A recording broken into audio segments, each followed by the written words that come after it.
Começa agora o programa TV Direitos Humanos. O TVDH é um projeto da Cátedra Unesco Unicap de Direitos Humanos Dom Helder Câmara, produzido pela Escola de Educomunicação e Direitos Humanos da Unicap, a EduCondH, numa parceria com a Cátedra Luiz Beltrão de Comunicação. Eu sou Juliano Domingues e, ao meu lado, nossa referência em Direitos Humanos, o professor Manuel Moraes. Obrigado pela presença, professor Manuel. Obrigado, Juliano. Mais uma vez estarmos juntos. No programa de hoje, vamos conversar sobre memória. Para isso, a gente conta com a presença do jornalista Evaldo Costa, diretor do Arquivo Público de Pernambuco. Seja muito bem-vindo, Evaldo. É um prazer contar com você aqui. Obrigado, Juliano. O prazer é todo meu. Muito importante esse espaço para discutir as questões da memória, da história, da política, da cultura. Como compreender o mundo em que vivemos sem levar em conta a história ou, mais especificamente, a memória? Sem a preservação de documentos, mapas, jornais e, mais ainda, sem um contínuo processo de reflexão sobre nosso passado, como visualizar o futuro? Evaldo, já passo essas perguntas de abertura do nosso programa para você. Como pensar o futuro sem essa preocupação, sobretudo quando a gente pensa uma preocupação enquanto política pública, né? Uma política pública de preservação da memória. Você que tem essa experiência também como diretor do Arquivo Público. É impossível pensar o futuro, é impossível compreender o presente se você não estiver atento aos desdobramentos, às rotas, aos caminhos da história. Nós estamos aqui nesse momento, nessa instituição importantíssima para Pernambuco, a Universidade Católica, com as parcerias que ela faz. Não nasceu assim do nada, não foi agora. É resultado de construções históricas, de vicissitudes, de passo a passo, de uma caminhada que a gente deve observar para desenhar, para construir o futuro. A gente só construi.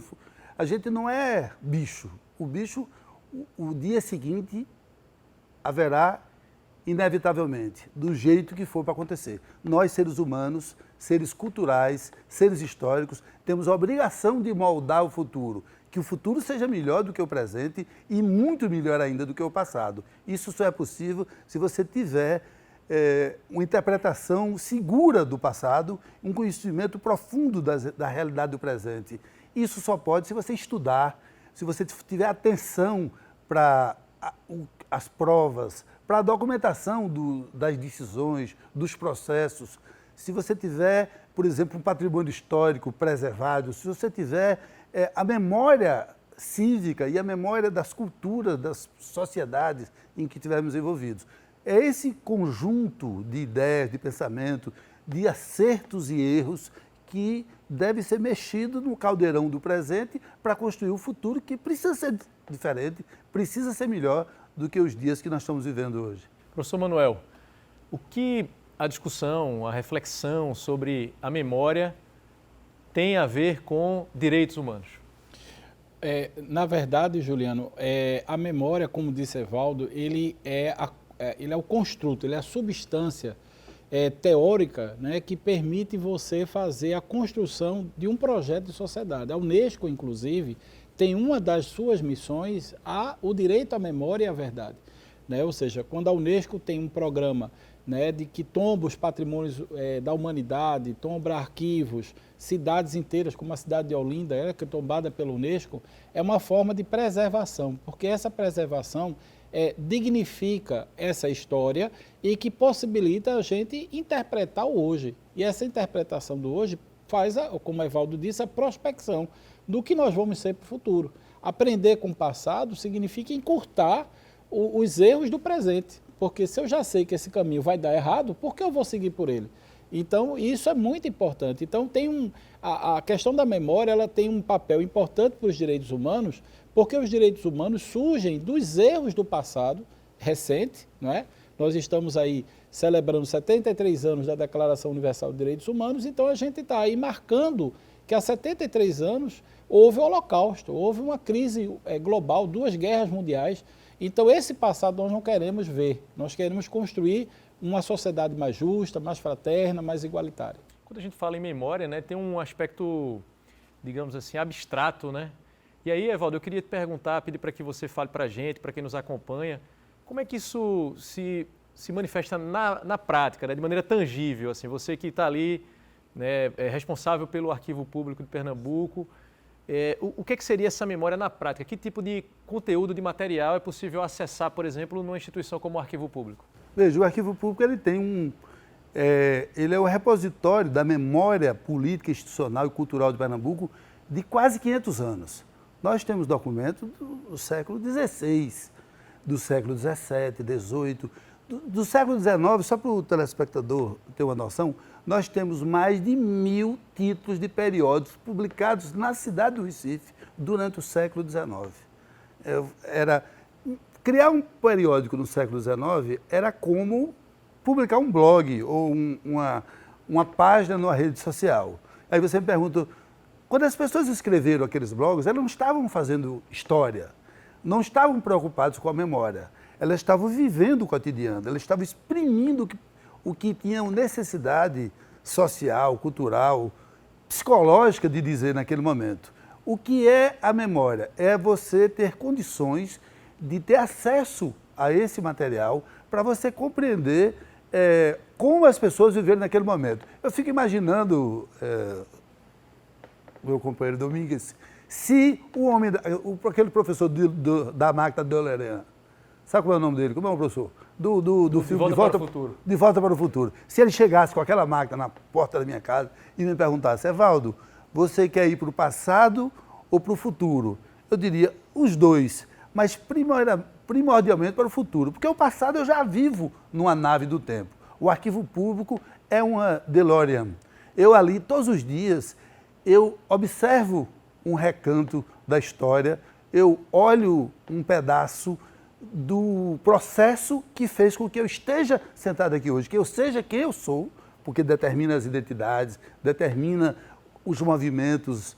Então, a DeLorean é o Arquivo Público, é o Museu Nacional que queimou, que ardeu, é o Museu da Língua Portuguesa. Cada vez que uma instituição como essa é relegada ao abandono, é esquecida, maltratada e até destruída, como aconteceu, são pedaços da vida de milhares de pessoas que deixaram de existir. Borges disse uma vez que um ser humano morre quando a última pessoa que ouviu a voz dele morre também.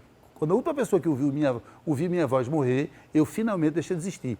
Mas a voz é figurada. A minha voz está nas minhas postagens nas redes sociais, nos artigos, na reportagem que escrevi para o Diário de Pernambuco, para o Estado de São Paulo, para o Jornal do Brasil. A minha voz continuará ecoando lá. As vozes das pessoas que foram ouvidas por mim nas reportagens que fiz no sertão, na seca, nos presídios, em conflitos, aquelas vozes continuarão ecoando lá. Essa é a importância fundamental da memória, de todos os documentos da memória, que a gente precisa cuidar com muito zelo e muita responsabilidade. Um pouquinho antes da gente encerrar esse bloco, Manuel, mas se estendendo um pouquinho desse primeiro bloco, o que dizer sobre memória dentro do contexto do direito à memória, do direito à verdade, né, do direito à história, já que a gente trabalhou aqui, Evaldo, em outros programas, a questão da justiça de transição. O que dizer sobre memória nesse contexto, Manuel, ressaltando que o Arquivo Público guarda, inclusive, documentos importantíssimos, né, nesse sentido? O Arquivo Público hoje é o fiel depositário, por lei, né, de todo o acervo da Comissão da Verdade Dom Helder Câmara. Lá está o acervo preservado de toda a documentação. Veja, é muito importante, porque, como disse Evaldo, a primeira coisa que as ditaduras tentam fazer é cessear o direito à memória, porque você manipula a informação, né? Você restringe a sociedade de informações básicas sobre ela mesma. E a ditadura, ou os governos autoritários ou totalitários, vão querendo criar a sua versão sobre você mesmo, moldando a sociedade, manipulando a sociedade. O nazismo fez isso, né? Porque, veja, como uma sociedade formada por judeus poderia ser uma sociedade que perseguisse os judeus, porque a cultura alemã é uma cultura que tem uma identidade vinculada à cultura judaica, não é? E ela se tornou uma cultura hostil em função do crescimento do nazismo, do fascismo, contra populações do próprio país. Então, esse tipo de massacre só é possível, como você bem disse, com a manipulação de significados, de significantes que estão por trás do texto, da narrativa, da história. E a história registra episódios de alteração de fotos, né? No comunismo stalinista também aparece isso, né? Fotos, documentos que são, né, eliminados e aí determinadas pessoas reescritos, elaborados, pessoas são, né? As fotografias das pessoas apagadas, né? Isso acontece em todos os ciclos autoritários, porque o passado, mudar o passado, tem um livro de Agualusa, de Zé Eduardo Agualusa, que é O Vendedor de Passados. O passado é uma arma poderosíssima, Quem controla o passado molda o futuro. No próximo bloco, a gente traz a reportagem de Isadora Cavalcante sobre o efeito Proust. Você sabe do que se trata? É daqui a pouco.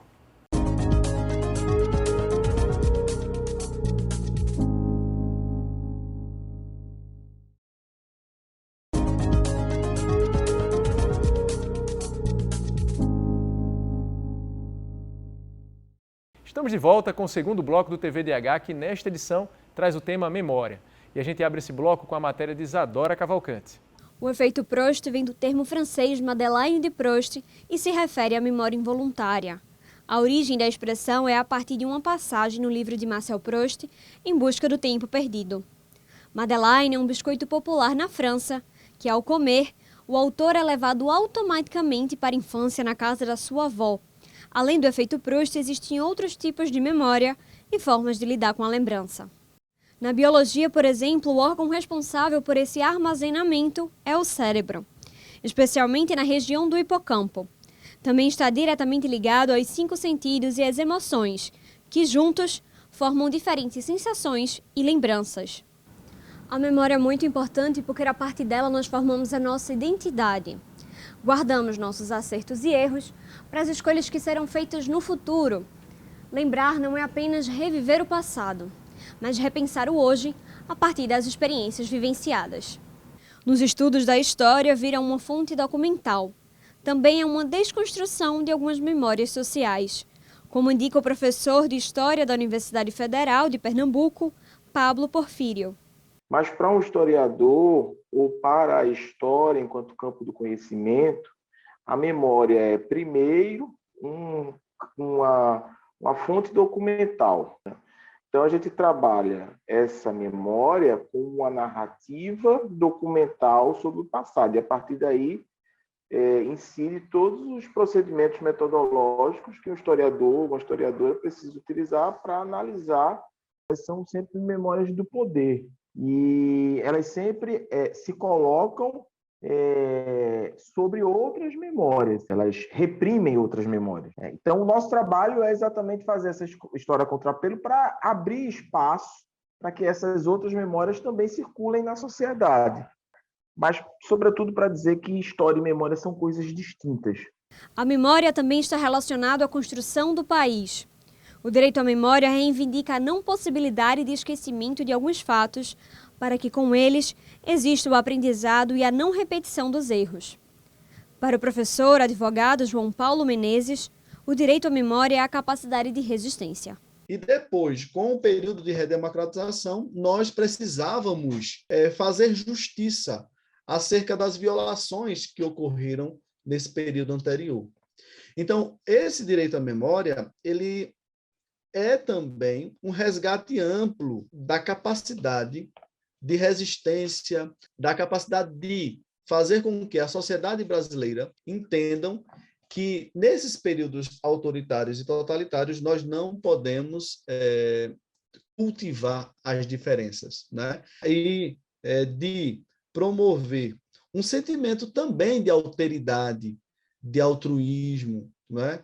Para com aqueles que sucumbiram nas batalhas. Professor Manuel, pensando a partir dessa matéria de Isadora, dessa questão da interpretação da memória no direito, como é que a gente pensa, qual é a perspectiva do mundo do direito em relação aos aspectos relacionados à memória?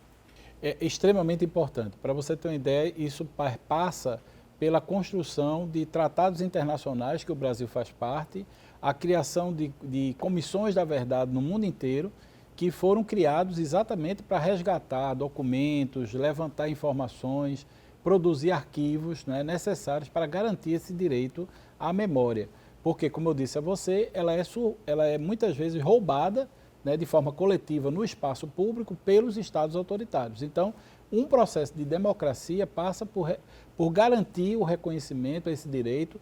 Agora mesmo o estado de Pernambuco, eu e o próprio professor Ivaldo, nós estamos fazendo parte de um grupo de trabalho, foi recentemente nomeado pelo governo do estado, pelo governador do estado, em ato solene, no Palácio do Campo das Princesas, e a missão desse grupo de trabalho é exatamente o resgate do Memorial da Democracia. A gente, ao final dos 180 dias, vai ter que apresentar um projeto de Memorial da Democracia para que toda a sociedade pernambucana possa acessar os documentos, não só da Comissão da Verdade, mas o arco maior da democracia, das lutas democráticas do Estado de Pernambuco. Então, isso o Estado está dando cumprimento a obrigações internacionais que o Brasil tem que responder para que possamos falar de democracia. Agora, quando a gente fala em preservação da memória, né, a gente já, no primeiro bloco e agora também o professor Manuel se referiu a determinados documentos e a preservação desses documentos, a gente pensa muito, né, Evaldo, a partir de uma perspectiva do impresso, né, ou do manuscrito. Isso, ou do manuscrito, né?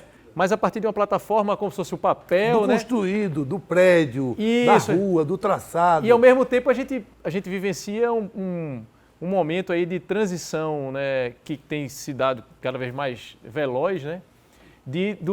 Desse ambiente impresso e baseado na leitura para um ambiente digital e audiovisual. Como é que você, como uma pessoa que trabalha com a questão da preservação da memória, visualiza esses dois universos, digamos assim? Nós estamos vivendo uma transição, porque a vida não será líquida e imaterial. Haverá sempre a produção de documento material. Nós produzimos documento. O ser humano produz documento o tempo todo. Em nossa casa, na nossa vida privada, nas nossas memória do celular, nós produzimos documento o tempo todo. Documentos digitais, imateriais e documentos concretos. Continuaremos a construir e temos que cuidar desse patrimônio. Mas nós estamos sendo extremamente responsáveis com a produção do imaterial, do digital. Você imagina o seguinte, que se você quiser saber, o Jornal do Comércio, eu era editor executivo do Jornal do Comércio, em 1993, quando o Jornal do Comércio começou a ser publicado na internet. Foi o primeiro jornal do Nordeste brasileiro a ser publicado na internet. E ele é tão antigo isso, o telespectador vai compreender, que não tinha letra maior e menor, nem imagem. Era somente aquelas letrinhas verdes num fundo preto, como se a gente estivesse trabalhando em programação de computador. O jornal todo era colocado desse jeito. Você sabe quanto desse jornal existe, foi guardado? Absolutamente nenhum. Sabe quanto do NE 10 ou do PE 360 graus, sabe quanto disso existe armazenado e documentado, por exemplo, de posse de alguma instituição de memória para guardar, porque são conteúdos relevantes, porque o que estava ali não estava em nenhum suporte físico, sabe quanto existe? Nada, absolutamente nada. Tudo que envolve o universo digital, como a maioria das pessoas é analfabeta digital, essa decisão fica com as pessoas, aquela minoria, que são os estagiários da informática, que acabam tendo o poder e a decisão de saber o que se guarda e o que não se guarda. Chega um dia que ele se constata que o HD está muito cheio, que quase não tem memória para guardar nada. Não tem como fazer backup. Aí ele diz o seguinte, olha, a gente joga fora, apaga o mais velho, o mais antigo, que é justamente aquilo que precisa ser preservado. O arquivo público tem uma preocupação muito grande e nós temos trabalhado com isso para convencer a máquina pública do Estado sobre a necessidade de preservar um documento que já nasce digital. Hoje o Estado, toda a tramitação de processos e documentos do Estado é digital. Não existe mais o ofício em papel, não existe mais o motoboy levando o ofício. Tudo é digital.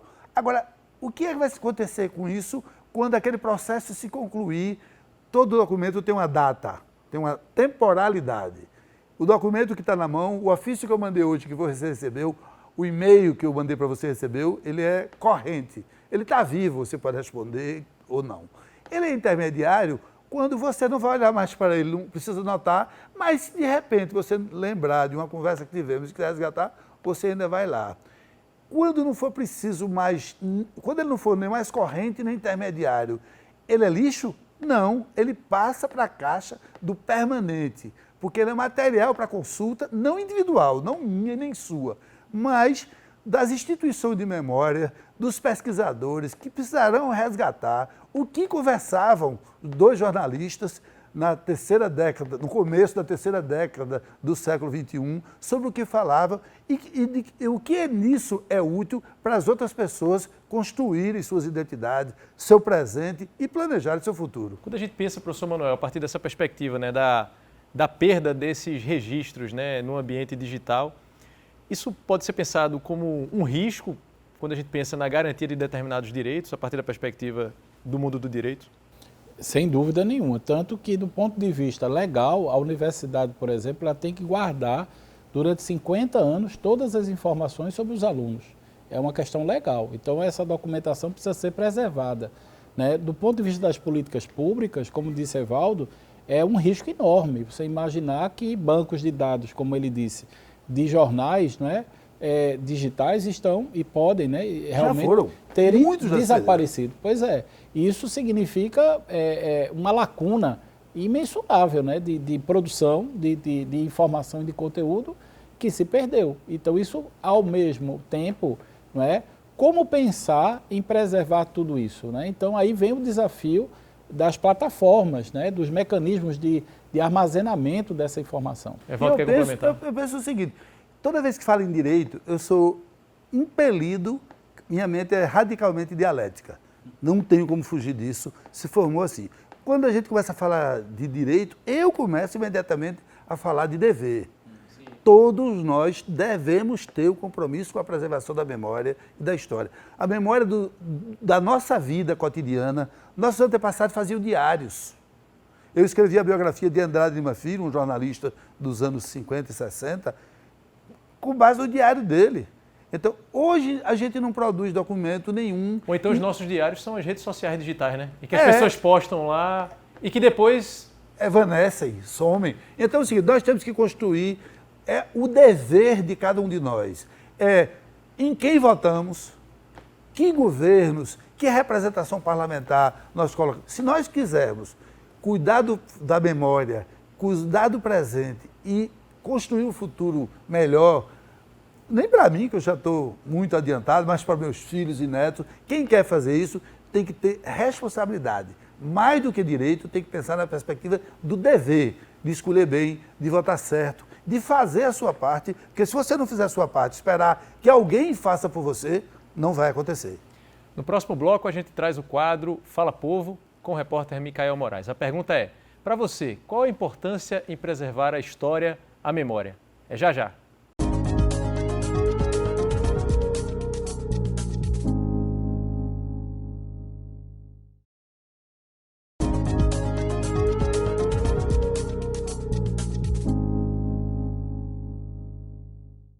Estamos de volta com o terceiro bloco do TVDH de hoje, que trata sobre memória. E a gente traz agora o quadro Fala Povo com Micael Moraes.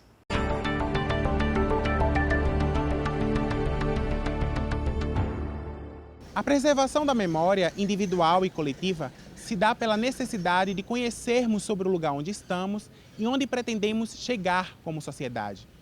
Prédios tombados, acervos históricos e imagens fotográficas são importantes registros para a memória coletiva de uma nação. Por isso, o programa de hoje veio às ruas perguntar, para você, qual a importância de preservarmos a história, a memória? A importância de preservar a memória do lugar, a história, é para mostrar para a geração futura como era o passado na época e a importância de preservar mesmo esses prédios históricos, reformar sem derrubar, sem deteriorar, que é para a importância para as crianças de hoje, quando tiver mais idade, ver como era antigamente. É importante preservarmos a memória, a história, porque faz parte da cultura do nosso povo, da nossa comunidade. E no momento desse que a gente está passando, onde o governo não nos dá a oportunidade de sermos cultura. É importante ser cultura na nossa região. É importante para manter, né, a cultura viva para as gerações futuras, quando vierem a estudar, saber a história daquele lugar, daquela cidade, daquele país, saber o que aconteceu de fato ali naquele lugar, preservando dessa forma o patrimônio histórico.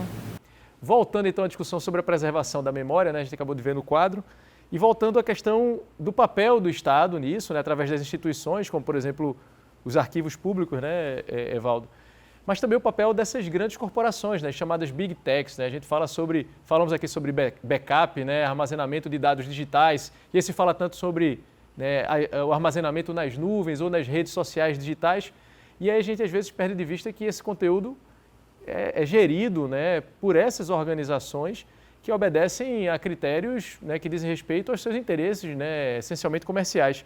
Como é que a gente pensa a preservação da memória nesses ambientes, Evaldo? E assim, sabendo que, né, que interesses, né, acabam guiando a preservação ou não desses dados ou a retirada do ar de determinados conteúdos? É uma esfera totalmente nova, anárquica, onde não se fala propriamente em direito. Não há nenhuma legislação a que estejam subordinados os gestos, as escolhas.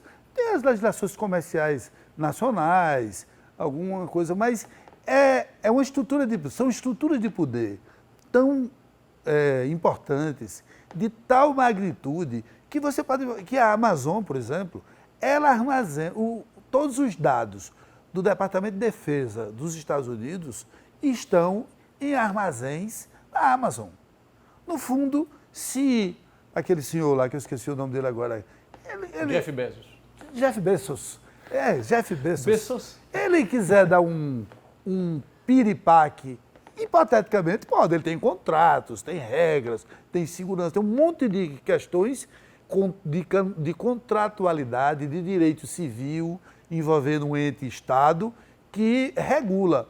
Mas a garantia é de uma pessoa. Quando eu vibro com atitudes como as que Zuckerberg tomou em relação a Trump, em relação a Bolsonaro, eu vibro, fico feliz, eu comemoro.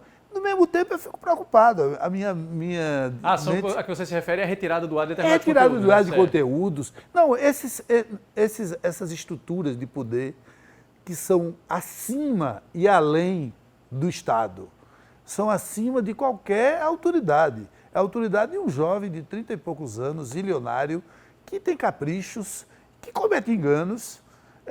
Qual é o sentido do Estado? O Estado foi criado por um consórcio de vontades de uma sociedade, para que eu não prevaleça, concessando que minha vontade não prevaleça sobre a sua e vice-versa. Houve um acordo, se firmou um conjunto de leis, se pactuou uma sistemática de pesos e contrapesos, o judiciário, o legislativo, isso se evoluiu em séculos, o iluminismo, e foi por aí afora. Isso está tudo arriscado no mapa, porque quem pesos e contrapesos regula as vontades desses donos dessas big techs? É uma posição crítica hoje em dia. Parece que você é atrasado, parece que você não está atento ao desenvolvimento tecnológico, que você é... Não é nada disso. É necessário, não queria voltar para o passado, eu não quero viver num mundo onde eu tenho que mandar um office boy levar um papel lá do outro lado da Praça da República. Não, eu quero viver num mundo onde tem todas as facilidades, mas quero viver num mundo em que não haja um contrato social, em que ninguém esteja fora de um contrato social que garanta que a minha vontade não prevaleça sobre a sua. Eu não quero que a minha vontade prevaleça sobre a sua. E nós estamos vivendo nesse mundo novo, admirável em muitos aspectos, mas em alguns aspectos preocupante, que nós temos que tomar posição diante deles como direito e como dever de ter posição e de expressá-las onde for necessário, onde for possível. Professor Manuel, compartilha dessa preocupação também? Sem dúvida. De uma preservação, me parece, Evaldo, me corrija se eu estiver errado, de uma preocupação de se preservar guiado por interesses que não necessariamente são interesses públicos ou interesses, né, preocupados em relação à preservação de uma determinada memória guiada pelo interesse público. E você não tem acesso a essa preservação, você não tem acesso a um conteúdo seu do Facebook na hora que você quiser. É impossível. É uma instituição privada que ela própria, né, determina as regras. O senhor se preocupa também com isso, professor Manuel? Isso é uma preocupação global, até porque sistemas de segurança hoje, desenvolvidos na Inglaterra, por exemplo, podem capturar imagem das pessoas e fazer um banco de dados sobre essas pessoas e criar situações de discriminação. Né? Na Inglaterra, por exemplo, em função da Copa do Mundo, né, de jogos de futebol, foram feitos mecanismos de segurança para poder discernir quem são aqueles torcedores arruaceiros, né, que são muito desejados e os indesejáveis. Exatamente. Então, os sistemas fazem bancos de dados para identificar quem são essas pessoas. Imagine que esse banco de dados pode ser manipulado para estabelecer quem o Estado não quer que entre na Inglaterra. Não por uma questão de torcida, mas por uma questão política, por exemplo. Não é? Todas as outras consequências que isso gera. Então, nós estamos diante daquilo que se questiona de uma sociedade altamente de controle. Não é? A pandemia, inclusive, acelerou esse processo, né? Existe hoje na China um sistema muito eficaz do ponto de vista sanitário, que de monitoramento, até com drones. O sujeito saía na rua com o celular, se a cor do aplicativo ficar vermelha, ele tem que voltar para casa. Isso porque ele, tecnicamente, entrou em contato com alguém com Covid. Então, ele tinha que entrar imediatamente em casa. Se ele saísse de casa, um drone aparecia, por conta do geoprocessamento do celular, o sistema é conectado, e o drone aparecia dizendo, opa, você tem que voltar para casa. Então, veja, isso enquanto é saúde pública, enquanto é modelo enfrentamento a uma situação pandêmica, é importante, né? Foi o que aconteceu. Imagina para selecionar eleitores. Imagine, né? Quer dizer, você pode ter, exatamente, a ditadura digital, você pode ter plataformas digitais, televisões, por exemplo, em que ao futuro se prevê que uma pessoa está falando, né, um programa, um ditador, e a pessoa reage a esse ditador digitalmente. Essa reação digital gera um sinal para o sistema de que você é opositor àquele. Quem chama a atenção disso é Harari, né, um dos grandes pensadores sobre hoje as plataformas digitais e como isso pode, a democracia corre risco com esse tipo de sistema. E daí surgem essas tentativas de se classificar esse momento, né, como capitalismo de vigilância, colonialismo de dados, sociedade de controle. Tudo isso produz uma memória enviesada, né? Ou muito enviesada. Não que a memória produzida até hoje também não tenha sido enviesada. Daqui a pouco a gente vai falar, Evaldo, no próximo bloco, sobre a sua experiência enquanto produtor de memória também e o papel do jornalista, da mídia, da imprensa. No próximo bloco tem o quadro também Educar para os Direitos Humanos com a repórter Marília Mello. É quando o nosso convidado, hoje Evaldo Costa, responde a uma pergunta feita por você que acompanha o nosso programa. Daqui a pouco a gente volta já.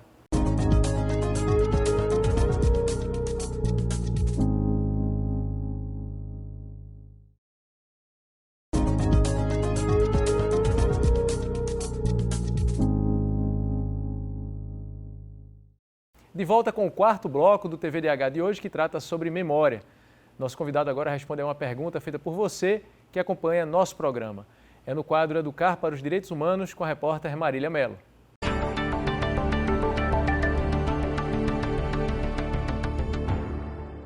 Uma problemática crucial no século XXI são os desdobramentos da memória e a efetivação dos direitos humanos nesse campo. Isso interfere diretamente no processo de formação de identidades.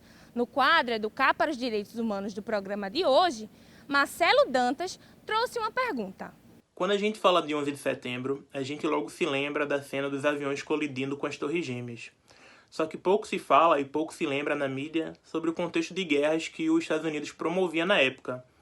Lembra menos ainda sobre um 11 de setembro mais próximo da gente, que é o 11 de setembro chileno, quando em 73 Pinochet promoveu o golpe de Estado no país ao bombardear a sede do governo chileno.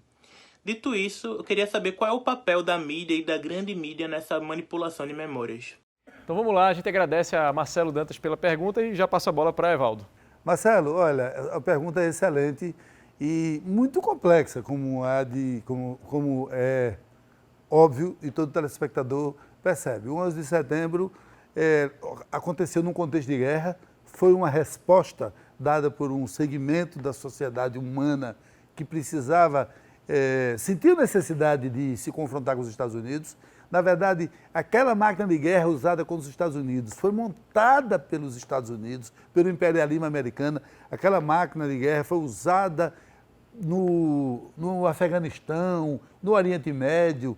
Então, aquela é uma estrutura de poder fora da ordem. Olha a memória aí, tá vendo? A memória presente. Só é possível afirmar isso porque há registros, né? Fora do poder, fora da história, que foi usada e que acabou se voltando contra os Estados Unidos e que era num contexto de guerra e que desencadeou, autorizou outras guerras, suposta existência de bombas de destruição em massa em outros países, e gerou um quadro de instabilidade política e social do Oriente Médio que vive até hoje e que eu, leigamente, posso dizer que não imagino que aquilo possa ser resolvido. Não imagino que o Iraque seja capaz de ser, vamos dizer assim, existe um contrato social que permita a convivência pacífica entre aquelas etnias, entre aqueles grupos humanos, tribos que têm interpretações diferentes do livro do Islã. E em 73 foi um golpe patrocinado diretamente pelos Estados Unidos, pelo imperialismo americano, a deposição de um governo civilmente, um governo eleito democraticamente, assassinato do governante e instalação de uma ditadura militar pinochetiana, violenta, assassina, a mais assassina do Cone Sul, seguramente, a mais sanguinária que teve nessa América do Sul, nesse ciclo de ditaduras militares da América do Sul. Então, não devemos esquecer, e é bom que se lembre, e é bom que a gente tenha sempre em mente que, se a gente esquecer, pode acontecer de novo. O Brasil viveu uma tentativa recente. No último 7 de setembro, não é para esquecer disso, no último 7 de setembro, uma força política, indivíduos, pessoas, tentaram dar um golpe militar no Brasil. Um golpe militar não, um golpe ditatorial, um golpe de Estado. Se mobilizou caminhoneiros para obstruir as estradas, se mobilizou militares. Uma tentativa de golpe de Estado em 7 de setembro de 2021, faz 3 meses. O chamado autogolpe, né? Então, não deu certo porque a sociedade, de algum modo, a correlação de forças desestimulou a iniciativa daquele evento. Foi a leitura da correlação de força. Isso também, pela história, soubemos disso, porque tínhamos a memória desse passado tenebroso e não podemos permitir que surjam oportunidades para que aventureiros, para que ditadores pretensos, pretendentes a ditadores, tenham novas oportunidades de golpear a democracia, de golpear os direitos humanos, de cercear a liberdade. Todo candidato a ditador é um bandido. Atenção. Não existe pessoa boa que tenha pensamento autoritário. Ninguém é a favor de cercear a própria liberdade. Eu digo assim, não, ninguém é a favor da tortura sobre si mesmo. Eu só sou a favor de liberdade, de manipular, de cercear a liberdade do outro, para que eu possa ter liberdade de ocupar os espaços e subtrair direitos que aquela pessoa tinha e que foram subtraídos. Então, toda pessoa que é a favor da ditadura é uma pessoa desonesta, covarde, ladrão, seja lá o que for.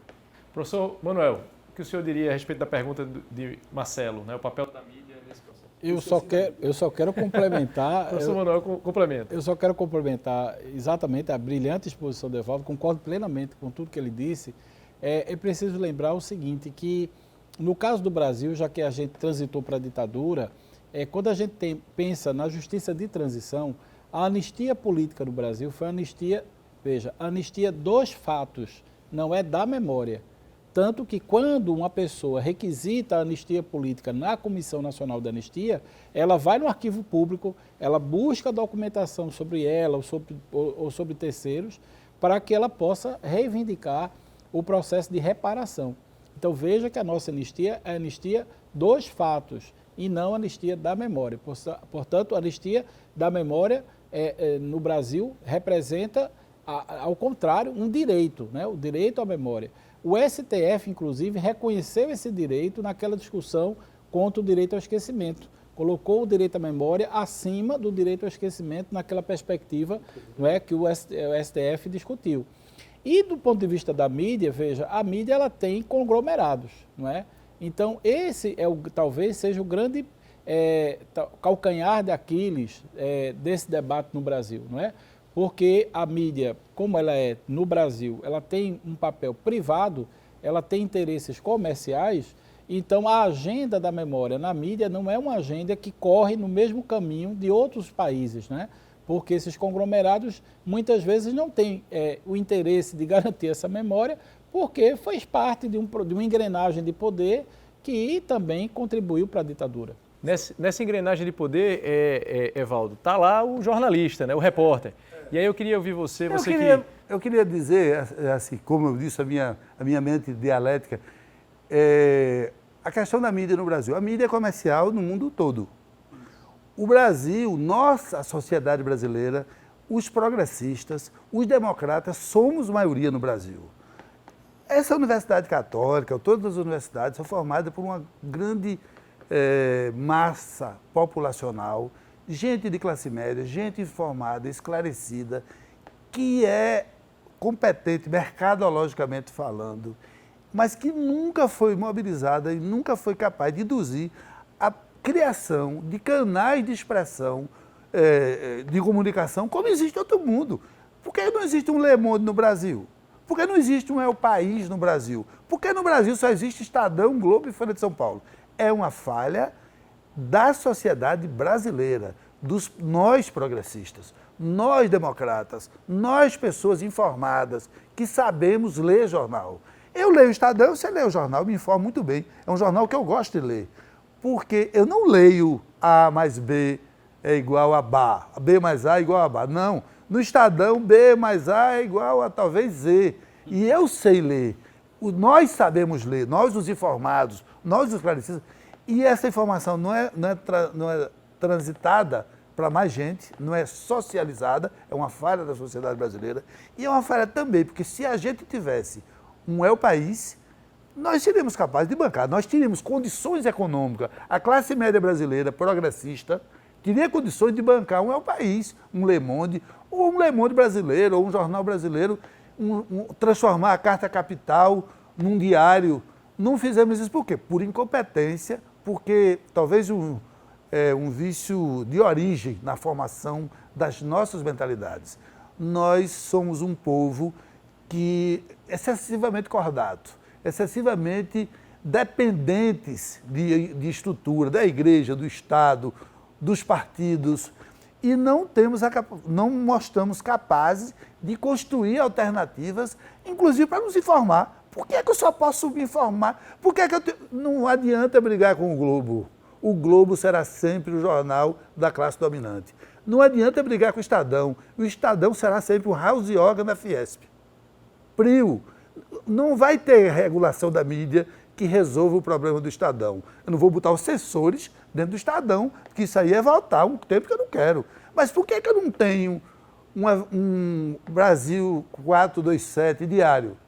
Por incompetência de nossas elites progressistas democráticas. No próximo bloco, o quinto e último bloco, a gente vai falar sobre direito à comunicação, direito à informação e o papel do jornalismo na produção de memória. E daqui a pouco a gente volta já já.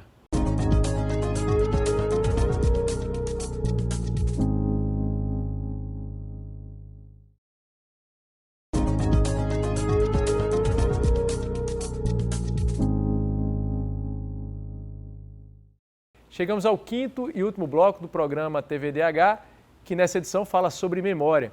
Vou aproveitar agora esse finalzinho, Evaldo, Manuel, para a gente falar sobre direito à comunicação, direito à informação e o papel do jornalismo na produção de memória. Evaldo, você que tem uma larga experiência aí em várias funções, né, da prática jornalística, de que maneira você entende o jornalismo enquanto produção de história, produção de memória?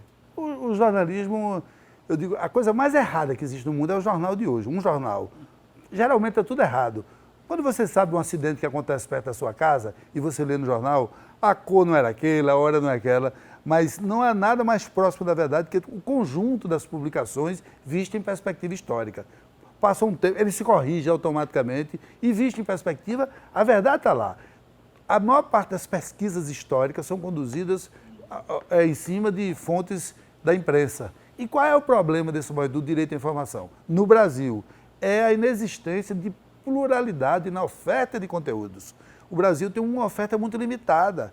Por inércia, por inoperância, nós aceitamos que poucos canais, com os vieses que lhes são próprios, porque todo canal é enviesado, todo veículo de comunicação é expressão da força política que o sustenta, da força econômica que o sustenta, muitas vezes em desacordo com a maioria dos seus leitores, porque os leitores não têm organização, não têm capacidade crítica para rejeitar aquilo e continuam consumindo um produto que lhe entrega aquilo que é contra o seu interesse e é contra, inclusive, o seu entendimento. Então, o direito passa pelos jornalistas lutarem cada vez mais para que os jornais sejam expressão da verdade, para que aquilo que ele conhece, que ele sabe, tudo que ele sabe seja publicado de uma maneira correta, densa, pontual, mas é preciso muito mais do que isso.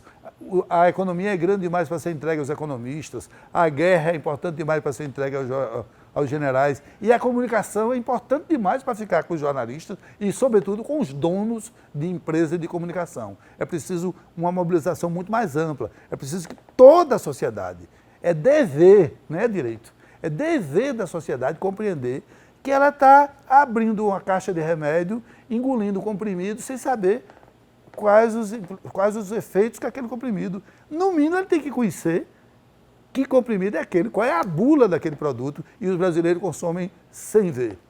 Professor Manuel, direito à comunicação, direito à informação, nesse contexto da memória, o que dizer a respeito? Democracia. Na verdade, direito à comunicação, segundo Robert Dahl, um dos grandes teóricos, né, da democracia, e que a gente trabalha, né, Juliano, na sala de aula e tal, ele coloca bem claro, uma das variáveis para qualificar a democracia é exatamente a variável de fontes, né? Você ter diversidade de fontes de informação, porque isso vai garantir que o indivíduo possa ter leitura da esquerda ou da direita, de aspectos ideológicos de qualquer linha e fazer o seu autoexame, né? Fazer a sua escolha, ter a sua liberdade. Quando esse aspecto ideológico diminui, ele fica restrito a uma interpretação, a uma fonte. É o que os liberais chamam de mercado de pontos de vista, né? Exatamente. Então, o que nós estamos falando é de democracia, qualificar a democracia e fortalecer o espaço público. Nós que somos socialistas queríamos democracia.